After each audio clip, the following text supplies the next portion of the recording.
하나님께서 오늘 우리에게 주시는 말씀은 시편 32편 8절에서 11절까지. 시편 32편 8절에서 11절까지. 내가 네 갈 길을 가르쳐 보이고 너를 주목하여 훈계하리로다. 너희는 무지한 말이나 노새같이 되지 말지어다. 그것들은 재갈과 굴레로 단속하지 아니하면 너희에게 가까이 가지 아니하리로다. 악인에게는 많은 슬픔이 있으나 여호와를 신뢰하는 자에게는 인자하심이 두루리로다. 너희 의인들아 여호와를 기뻐하며 즐거워할지어다. 마음이 정직한 너희들아 다 즐거이 외칠지어다. 아멘. 곁에 계신 분들 한번 축복하는 시간 갖습니다.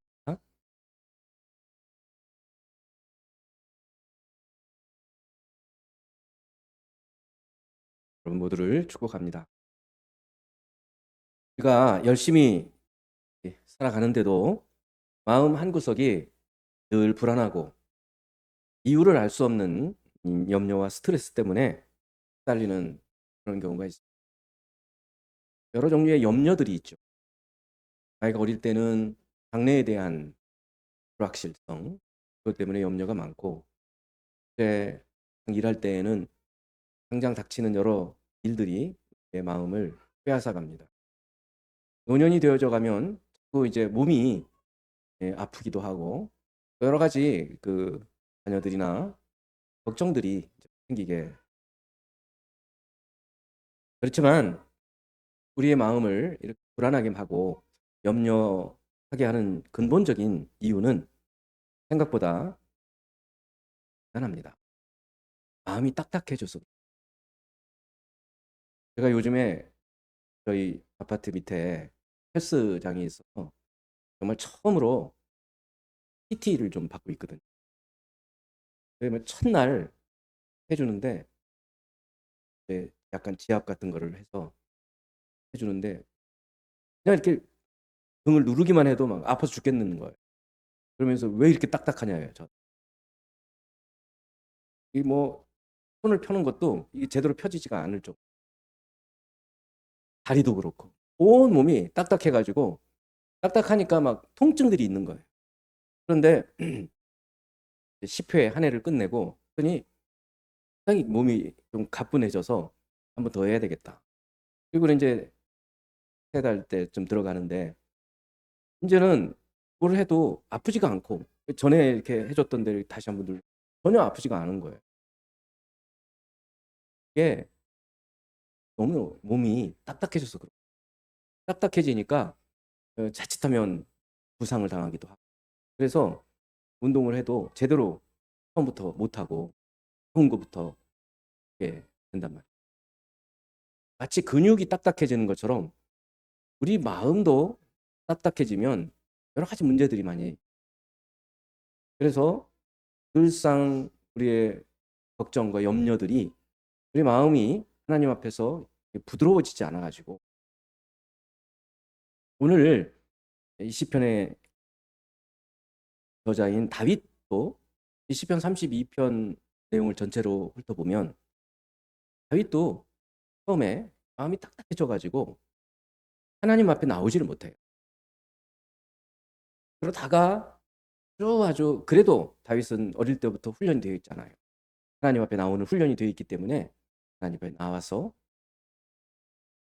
이 믿음이 좋기로 우리가 다 알고 있는 이 다윗조차도 죄 때문에 이 마음이 딱딱해지고 완고해졌을 때 어떤 통증을 느끼느냐면 하나님께서 손으로 자기를 이렇게 누르시는 거예요.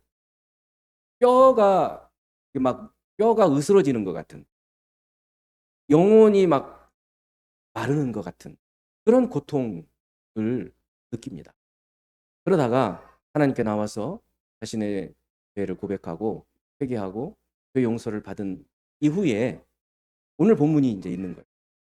사실은 오늘 시편 32편의 1절에서 7절까지는 4년쯤 전에 설교했던 본문이에요. 그 본문을 다시 하지 않고 살짝만 제가 언급을 해드리면 기억이 날 거예요.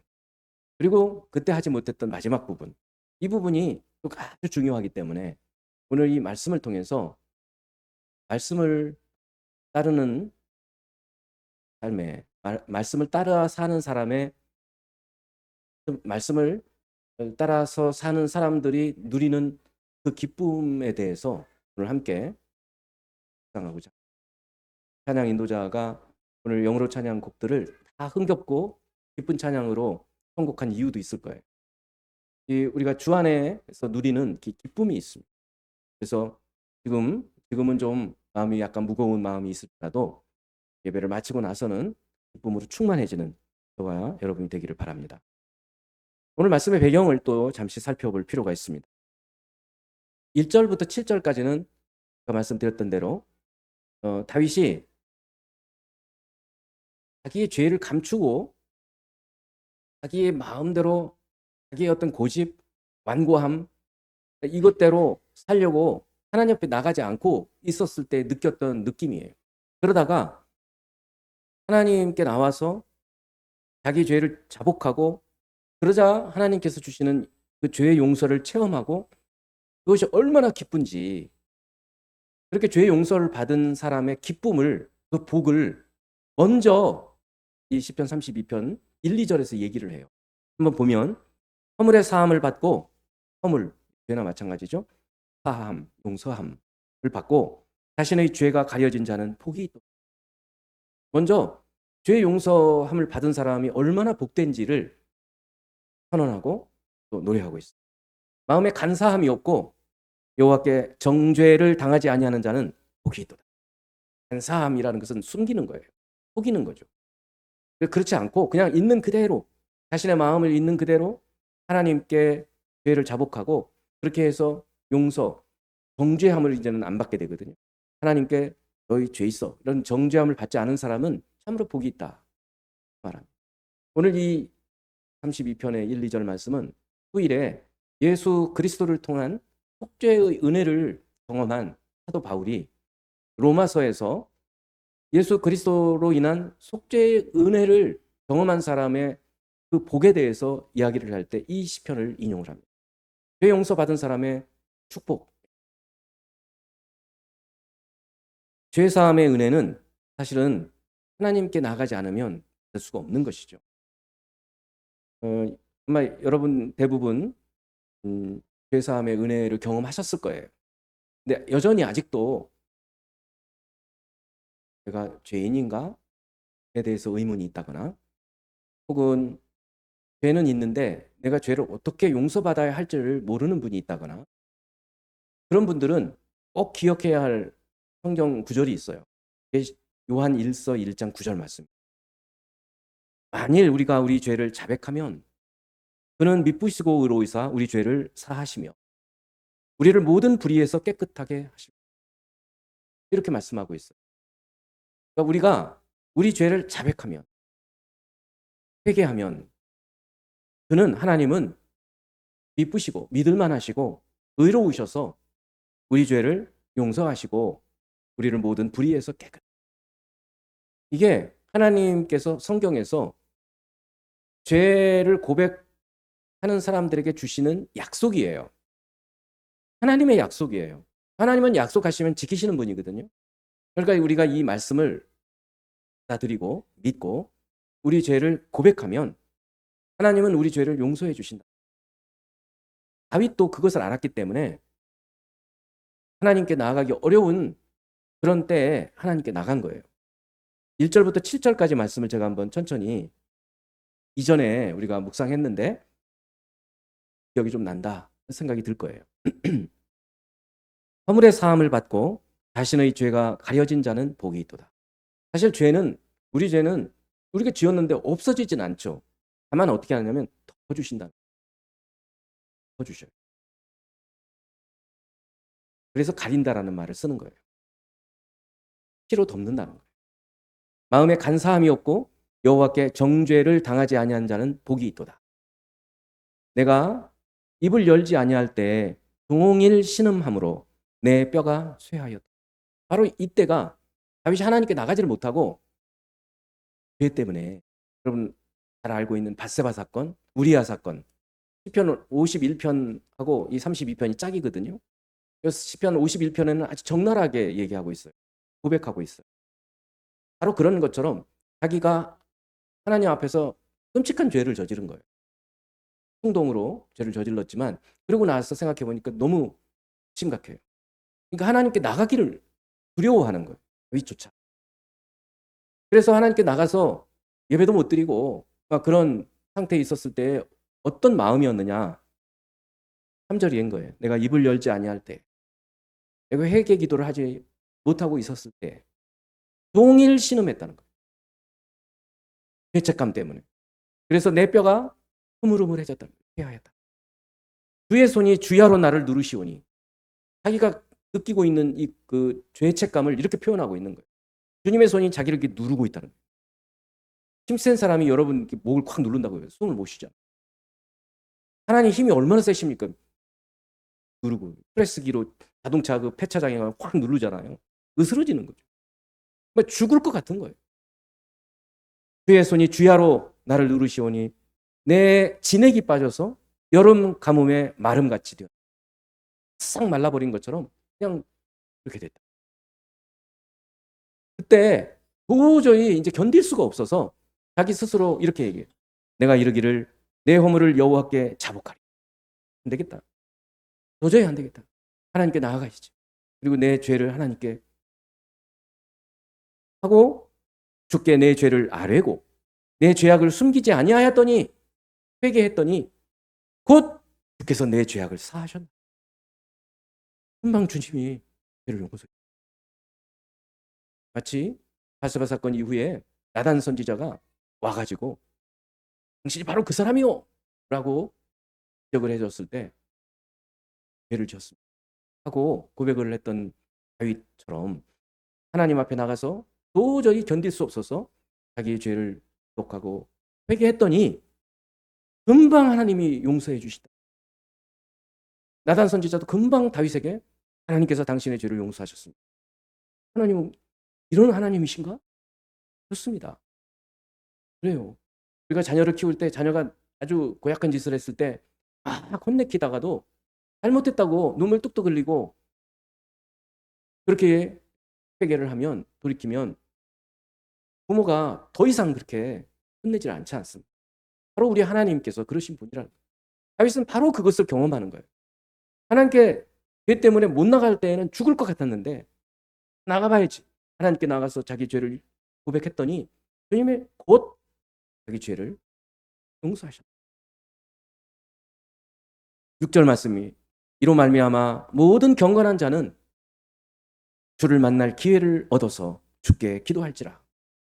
자기가 이 죄 사함의 은혜를 체험한 다음에 다윗은 이제 자기뿐만 아니라 모든 사람들에게 여러분, 저 같은 고통 속에 있는 여러분, 만일 죄가 있으면요 하나님께 나오세요. 그러면 주님의 용서를 받습니다 라고 이제 복음을 전하는, 선포하는 그런 메시지. 이로 말미암아 모든 경건한 자는 주를 만날 기회를 얻어서 주께 기도할지라. 진실로 홍수가 범람할지라도 그에게 미치지 못할. 홍수가 막 밀려와도 하나님께서 건져주신다는 것입니다. 주는 나의 은신처이오니 환난에서 나를 보호하시고 구원의 노래로 나를 두르시리. 주님의 그 구원의 신을 고 찬양을 하는 거예요. 여기까지 예전에 묵상을 했던 부분이고 들어보니까 좀 익숙하다는 생각도 드실 거예요. 그리고 이제 오늘 말씀으로 이어지는 겁니다. 이게 오늘 말씀의 배경이 되는 것이에요. 먼저 오늘 말씀 첫 번째는 말씀하시는 하나님이에요. 종종 제가 이런 주제로 설교를 했어요. 그렇지만 오늘 말씀은 조금 또 달라요. 하나님은 성경으로도 말씀하시고 자연 계시를 통해서 말씀해 주시고 그렇다고 얘기했어요. 그런 정도의 말씀이 아니에요. 오늘 말씀하시는데 언제 말씀하시는가? 거기에 주목을 좀 할 필요가 있습니다. 8, 9절 말씀입니다.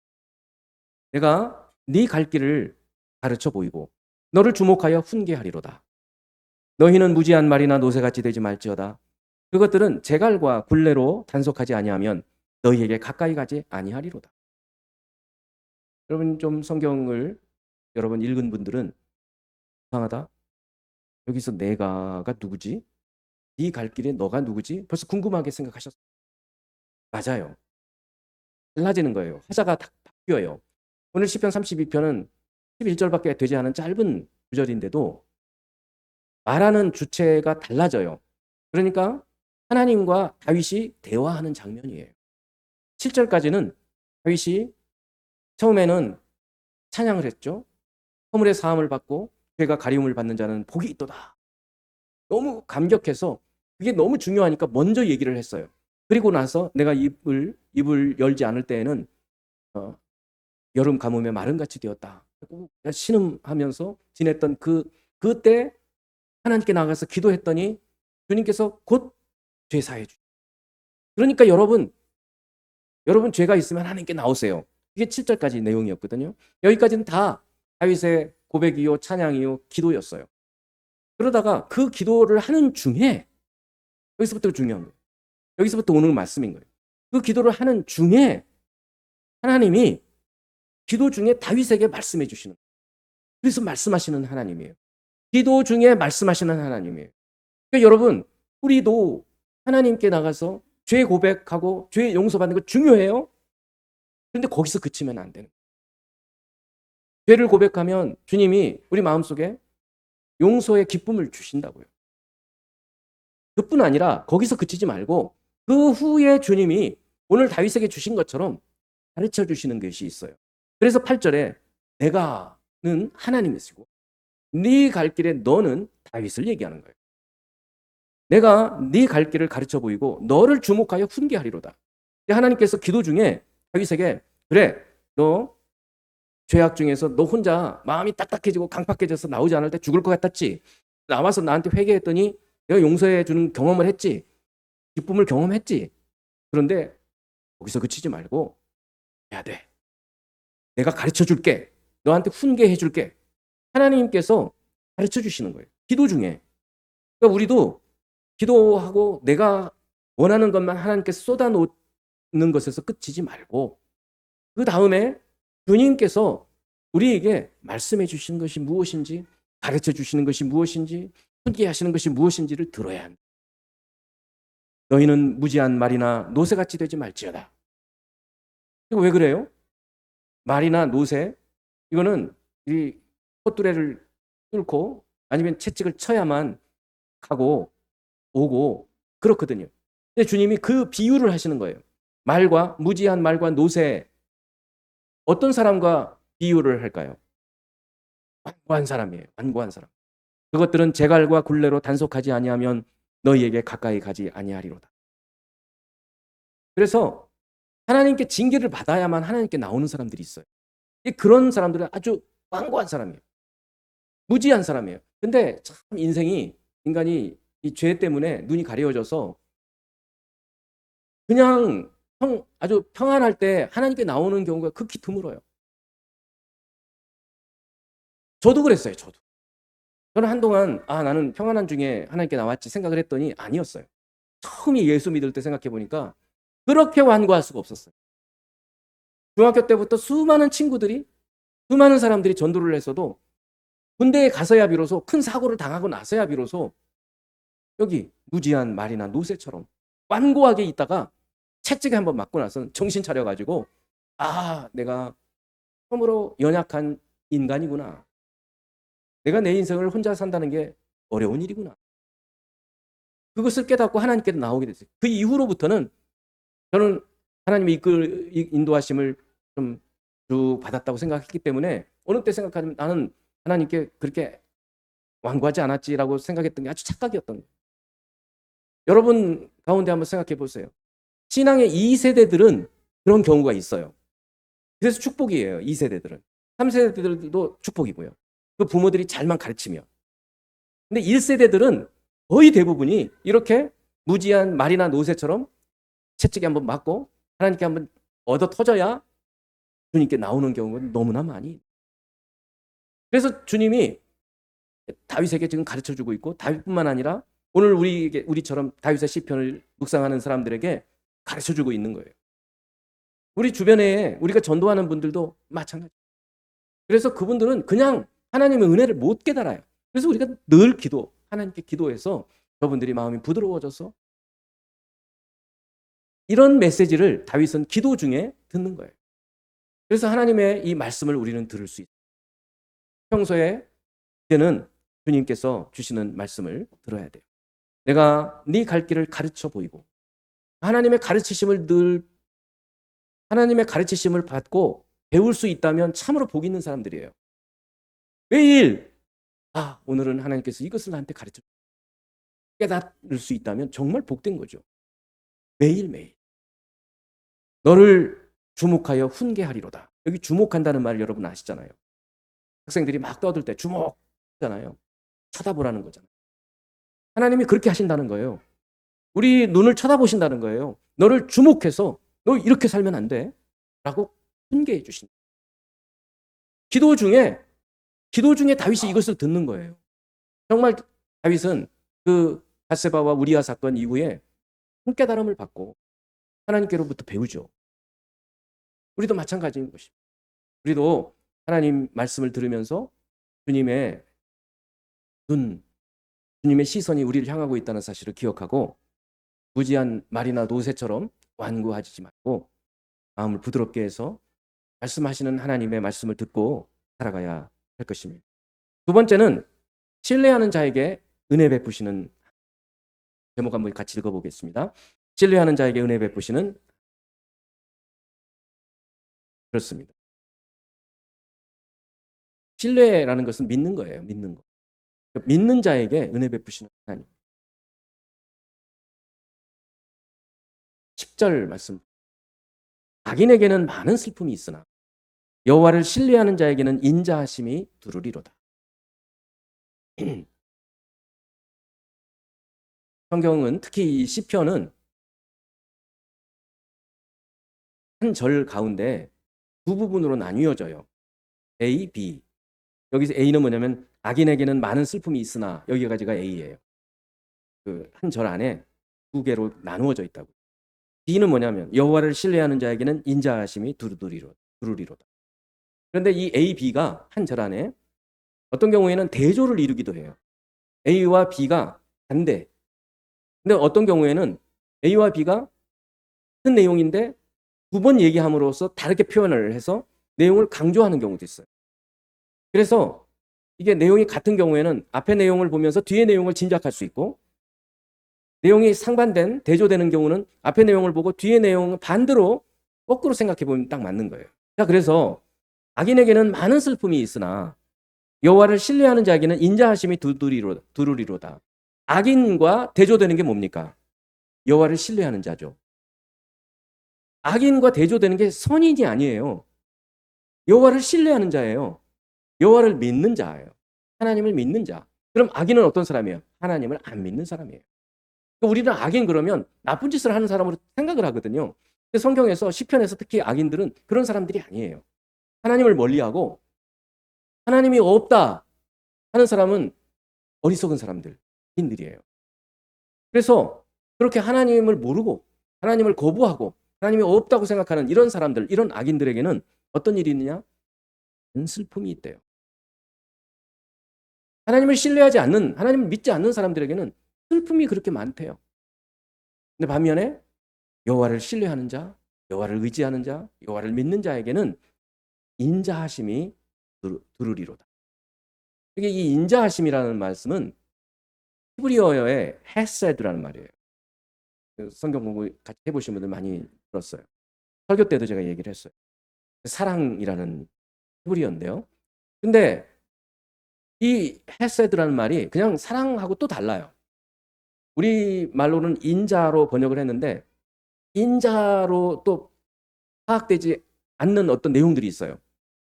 그래서 영어로 처음 성경을 번역한 성경이 제임스 왕이라고 하는 킹 제임스 때 번역을 한 킹 제임스 버전이라는 게 있어요. 흠정역이라고 합니다.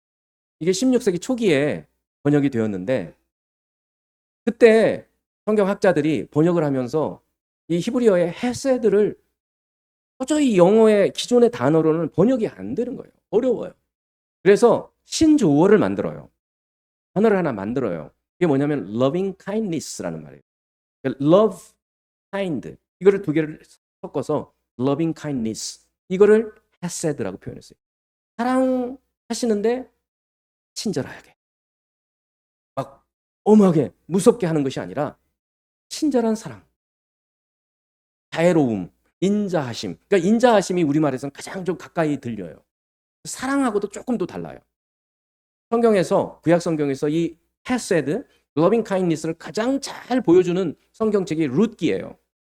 보아스가 룻을 향한 사랑. 그 사랑 속에 하나님께서 이스라엘을 향한 사랑을 보여주고 있는 게 헤세드예요. 그래서 누구에게 하나님께서 이 헤세드를 보여주시느냐면 여호와를 신뢰하는 자라. 다윗은 이거를 경험했어요. 지금 이 10절에서 11절은 다윗의 말이에요. 다시 생각해보면 왜 그러는가? 악인에게는 많은 슬픔이 있으나 여호와를 신뢰하는 자에게는, 그러니까 하나님 말씀이라면 이렇게 말 안 했겠죠. 나를 신뢰하는 자에게는 이렇게 얘기를 했겠죠. 근데 여호와를 신뢰하는 자 이런 표현은 분명히 제3자적 표현이에요. 다윗이 자기 자신에게 또 자기처럼 막 고통스러워하는 이스라엘 백성들에게 보이는 일종의 간증 같은 표현이에요. 악인에게는 많은 슬픔이 있으나 여호와를 신뢰하는 자에게는 인자하심이 두루리로다. 헤세드를 마치 성벽처럼 표현했어요. 하나님의 그 러빙 카인니스가 우리를 이렇게 두르고 계시다라는 거예요. 하나님의 그 사랑이 우리를 두르고 계시다라는 거예요. 그러니까 외부에서 어떤 공격이 와도 어떤 위험이 와도 우리는 안전하다라는 거예요. 우리가 지금 이 세상 사는데 특히 젊은 사람은 더 많이 그런 걸 느낄 것이고 나이 든 분들도 정신을 못 차리실 거예요. 시대가 너무 빨리 바뀌고 있잖아요. 여러분 여기 바로 앞에 어디 카페에 가가지고 사람 없으면 주문하실 수 있어요? 키오스크 해가지고 이거 어렵잖아요. 은행에 뭐가 문제가 생겼어요. 근데 요즘에는 은행에 전화하면 사람이 거의 받질 않잖아요. 그리고 도대체 나이 든 사람은 어떻게 살라는 말이냐라는 말이 나오게 되어 있어요. 그러니까 모든 게 불안하고 걱정해지는 거예요. 걱정이 되는 거예요. 시대가 너무 바뀌어요. 젊은이들은 젊은이들대로 마찬가지일 거예요. 너무 시대가 바뀌니까 내가 그냥 이렇게 살다가 금방 회사 잘리고 뭐 하고 먹고 살지? 이런 염려와 걱정들이 많을 거예요. 그런데 오늘 다윗은 그렇게 얘기하는 거예요. 여호와를 신뢰하는 자에게는 인자하심이 두리로다. 우리가 하나님을 잘 믿고 하나님 말씀을 들어가면서 살면 하나님은 모든 지혜에 충만하신 분이시기 때문에 우리에게 이 세상을 능히 극복하고도 남을 지혜를 주신다는 그런 말씀입니다. 나이 드신 분들도 점차 배워가서 이 시대에 맞춰서 살아가는 저희가 되기를 바라요. 앞으로 분명히 벌써 이제 우리가 AI 시대에 초입에 들어왔어요. 이제 내후년 되면 속도가 가속도로 바뀔 거예요. 엄청나게 빨리 변하게 될 거라고요. 그럴 때 두려워만 하지 마시고 오늘 주시는 이 말씀처럼 하나님을 의뢰하고 하나님께 예배하고 한다는 게 세상 물정을 모른다는 게 아니에요. 오히려 세상 돌아가는 것을 더 넓은 관점으로 이 세상이 이렇게 변하고 있구나. 내가 마음을 써서 이렇게 살아가야 하겠구나라는 것을 깨닫게 되는 거예요. 그럼 하나님 가르쳐 주시면 그대로 하고 살아요. 다윗은 처음에는 죄 때문에 신음하면서 하나님께 나오지도 못하고 있다가 1절에서 7절까지 그 하나님께 나와서 회개하고 자복하면서 하나님의 죄사함의 은혜를 입고 난 다음에 곧바로 하나님께서 주시는 말씀을 들은 거죠. 말씀을 듣고 이제 두 번째는 주님께서 우리가 하나님께 나아가서 하나님 말씀을 듣게 될 때 하나님을 믿고 의지하는 사람에게는 하나님의 인자하심이 얼마나 우리를 두르게 되는지 그것을 다윗은 우리 성도들에게 알려주고 있는 것입니다. 성도 여러분, 하나님을 믿고 따르지 않는 악인에게는 많은 슬픔이 있어요. 겉으로 볼 때는 그렇지 않아 보이지만 사람들에게 말하고 있지 않은 많은 갈등들과 슬픔들이 있습니다. 그러나 여호와를 하나님을 신뢰하는 자에게는 하나님의 인자하심이 우리를 성처럼 보호하신다는 사실을 믿는 여러분이 되기를 바랍니다. 마지막으로는 말씀을 따라 사는 기쁨입니다. 이것도 제목을 한번 같이 읽고 말씀을 따라 사는 기쁨. 여기서 이 말씀도 어떤 말씀이냐면 그냥 우리가 늘 보는 성경의 말씀 이렇게 보지 마시고 기도 중에 여러분에게 주시는 말씀, 그게 정말 생동감 있는 말씀이거든요. 여러분 종종 그런 얘기 듣잖아요. 어떤 성도가 하나님께서 나에게 이런 말씀을 해주셨어. 내가 기도 중에 하나님께서 나한테 이렇게 말씀하시는 것 같았어. 그러면 나는 그런 경험을 안 해봤다 싶은 분들은 때로는 부럽기도 하고 거짓말 같기도 하고 그렇지 않습니까? 근데 이제 여러분들이 바로 그런 분들이 되어야 해요. 하나님 말씀을 여러분이 듣는 분들이 되셔야 한다는 거예요. 어떻게 들을 수 있느냐? 오늘 다윗이 한 것처럼 하면 되는 거예요. 하나님 앞에 나가서 기도하는 거예요.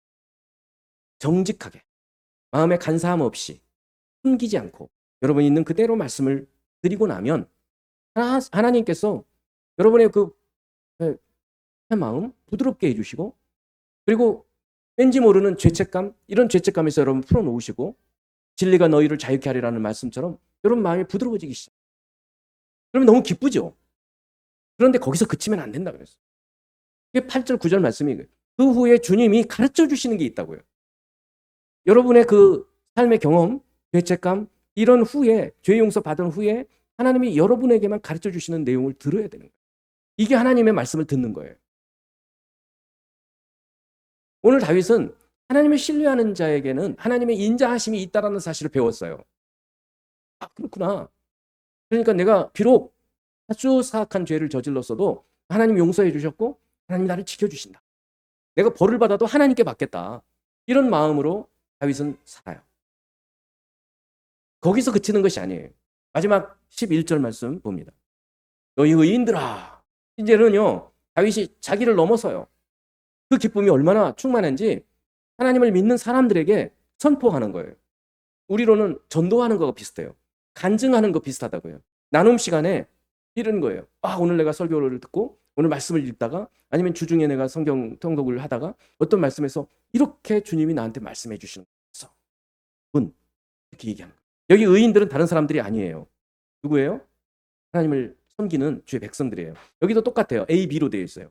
너희 의인들아 여호와를 기뻐하며 즐거워할지어다. 여기까지가 A. 마음이 정직한 너희들아 다 즐거이 외칠지어다. 여기가 B예요. 이번에는 상반되는 게 아니죠. 이번에는 내용이 강조돼. 두 개가 똑같아요. 그래서 너희 의인들은 누구예요? 누굽니까? 뒤에 나와 있잖아요. B에. 누구예요? 마음이 정직한 자들이에요. 그러니까 여기서 의인들은 이 사람들은 뭐 죄를 안 짓는 사람인가? 그게 아니에요. 어떤 사람들을 두고 여기서 마음이 정직한 거예요. 그냥 숨김없이 하나님께 고백하고 하나님께 죄를 자복하는 그런 사람들. 그래서 죄 용서를 받는 사람들. 그런 사람을 의인이라고 얘기하고 있어요. 너희 의인들아, 이제 그 사람들에게 뭐 하라고 얘기하느냐면 하나님을 기뻐하며 즐거워하라고 얘기해요. 왜 그럴까요? 죄 용서 받았으니까. 하나님이 직접 나에게 말씀해 주시니까. 내가 하나님께로부터 직접 배울 수 있으니까. 얼마나 기쁘냐. 너희 의인들아 하나님을 여호와를 기뻐하고 즐거워할지어다. 마음이 정직한 자들아 다 즐거이 외칠지어다. 이렇게 얘기하는 거예요. 그래서 말씀을 따라 살아가는 거예요. 이게 말씀이 그냥 일반적인 말씀이 아니라 그랬어요. 나에게 기도 중에 하나님께서 가르쳐 주시는 말씀, 특별히 깨닫게 해주시는 말씀, 그 말씀을 듣고 따라서 사는 사람들에게 얼마나 큰 기쁨이 있는지를 오늘 시편 30편 굉장히 짧지만 그 속에는 처음에는 막 죽을 것 같은 고통, 그러다가 하나님께 그냥 억지로 나와가지고 입을 열어서 주여 하고 그냥 외치는 신음소리 같은 외침, 그리고는 점점 주님 제가 이런 잘못을 했습니다. 회개하는 회개, 그리고는 하나님께서 주시는 죄의 용서함을 깨닫게 되고, 그리고는 1, 2절에 써 있는 것처럼 허물의 사함을 받고 죄의 사함을 받는 자에게는 복이 있다. 이런 선언, 선포. 그리고 그 중에 주님이 세미하게 들려주시는 주님의 말씀. 내가 내 갈 길을 보이고 훈계하겠다. 이런 주님의 이 말씀을 듣고 깨닫는 거죠. 여호와를 신뢰하는 하나님의 인자하신 그대로 이루. 그리고는 사람들에게 이제는 간증할 정도로 복음을 전할 정도로 영적으로 아주 충만해져서 너희 의인들아 기뻐하고 즐거워. 선포를. 성도 여러분, 오늘 짧은 이 다윗의 편을 묵상하면서 여러분의 기도가 이런 생동감이 있는 기도, 그리고 우리의 삶이 이런 생동감이 있는 삶이 되기를 축원합니다. 여러분 마음속에 무거운 짐, 염려, 걱정, 근심 이걸 그대로 두고 지내지 마시고 잠시라도 시간을 내어서 하나님께 고백하고 하나님께 묻고, 그리고 주님이 그때 주시는 지혜로운 말씀을, 훈계를 듣고 그 훈계를 따라서 살아가게 될 때 말씀을 따라 사는 기쁨이 우리의 삶에 충만하게, 이 말씀대로 살기를 주의 이름으로 축원합니다. 함께 기도하는 시간 갖겠습니다. 오늘 말씀 중에 여러분에게 가장 의미 있게 주님이 주시는 것처럼 여러분에게 들린 그 구절을 붙들고 기도하는 시간 갖도록 하겠습니다. 기도하겠습니다.